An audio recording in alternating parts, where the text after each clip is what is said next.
तुमचेही जेव्हा डोके दुखते तेव्हा तुम्हाला अशी चाय प्यायची असते का ज्याच्याने तुमचे डोके दुखणार नाही? तर आज चला तर मग असा तुम्ही चाय मसाला तयार करून ठेवा. त्याच्यासाठी दालचिनी, लवंग, वेलदोडे सर्व काही मिक्स करा. जायफळची थोडी पावडर घ्या आणि सुंठ घ्या. हे सगळं एका तव्यावर थोडं भाजून घ्या आणि मिक्सरमधून ग्राइंड करा. थोडे वाटलं तर खलबत्त्यात ठेचून घ्या. ती पावडर करून झाल्या एका डब्यामध्ये भरून ठेवा आणि त्यानंतर तुम्ही त्या पावडरने चहा तयार करा ज्याच्याने तुमची डोकेदुखी बंद होईल. त्याच्यासाठी 1 कप पाणी घ्या. पाण्यामध्ये थोडी चहा पावडर घाला. चहा पावडर घातल्यानंतर त्याच्यात थोडी साखर घाला. साखर घालून झाल्यानंतर उकळी येऊ द्या. उकळी आल्यानंतर त्यात दूध ॲड करा.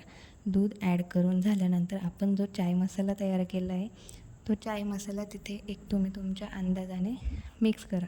अर्धा चम्मच किंवा 1 चम्मच हा तुम्ही तुमच्या अंदाजाने ती चहा मसाला त्याच्यात ॲड करा आणि मस्त अशी उकळी येऊ द्या.